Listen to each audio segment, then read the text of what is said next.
Meteorologist Matthew East here on the Weather on the One's Forecast Center here, and of course the big topic of conversation is the upcoming snow event unfolding across the region today. And let me say, I cannot remember offhand a trickier snow accumulation forecast than the one for this event. I mean, it's just really, really tough, and still not a lot of confidence in exactly how the snow accumulation areas will set up. I'll show you my accumulation map here at the end of the video, but let me show you what's really making this very difficult. First of all, let's look at the radar this morning.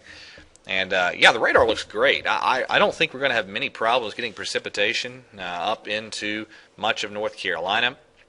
That's not really the challenging part of the forecast. The challenging part is how heavy will the precip be, and what exactly will the thermal profile of the atmosphere look like, especially in the lowest 2,000 feet or so.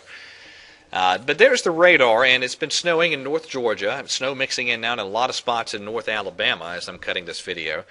And that precip will continue to develop on in. And what you see here, let me sort of grab the highlighter here. What you see here, this is going to be that developing deformation band that should gradually pivot and set up somewhere here across the Carolinas as we get later today and into this evening. Now let's go to the GFS. I'm going to show you several models here. The GFS, this is the 6E run. There it is at 1 o'clock this afternoon, roughly 1,000 millibar low close to Savannah. And there is that deformation band area of precipitation showing up on the GFS. But you begin to get an energy transfer there 6 hours later, the low strengthening near the Outer Banks, and so you end up with a strip of heavier precip on the GFS from the mountains and then especially down into parts of South Carolina, and then kicking into eastern parts of North Carolina, and a bit of a lull there in parts of the Piedmont. It goes 6 hours later, and the precip really cranks in eastern parts of South and North Carolina as that low strengthens and gradually pulls away. And there we are finally at 1 o'clock tomorrow, a breezy, chilly day behind this system. Let's go to the NAM today. This is 7 o'clock this evening, and the NAM, boy, it's been really struggling with this system. But notice the blue line here, that's the freezing line up at 850 millibars, or 5,000 feet roughly, and that is lying east of Charlotte, even a little east of Raleigh-Durham. So largely snow potential being indicated on the NAM, although you have to worry about surface temperatures. I think if that profile were correct, you wouldn't have to worry about a whole lot in terms of getting snow to the ground. Now, again, let's compare the same time frame. There's the NAM. Let's go back to the GFS. And they're relatively similar. Here's the wrench in the gears. This is the ruck, and frankly the ruck has been doing a pretty good job with this system overnight, and that's why it gives me pause. Notice the freezing line. This is 4 o'clock this afternoon. That freezing line well up into the foothills. So at this point, the ruck indicating Charlotte, even parts of the Triad, and certainly Raleigh-Durham would be rain with any precip this afternoon.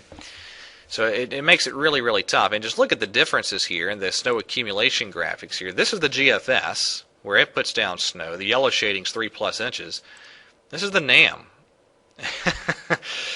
Just a little bit of a difference there. So, I haven't made, in terms of amounts, any huge changes to my forecast ideas. This is what I'm going with. And let me say, right off the top here, there's going to be a strip of heavier snow somewhere in there. Where exactly that sets up, I don't know. If I had to guess, I'd say just northwest of I-85 right now. That's what I'm thinking, assuming it can stay mostly snow. But again, this is my accumulation map, and so roughly you're looking at Charlotte and Greensboro around on the eastern edge of that 2 to 4 inch area.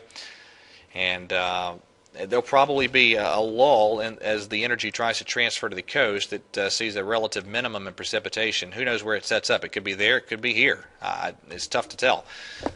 But there you go. A tough forecast. Now, a lot of the roads will stay wet with this, but I do think that when the heavier band sets up, if you're under that heavier band, there will probably be some accumulation of snow on the roads as well, depending on where that sets up.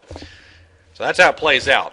It's the best guess at it this morning. Like I mentioned, I cannot remember a more challenging snow accumulation forecast than the one for this event right now. So we'll see how that plays out. All right.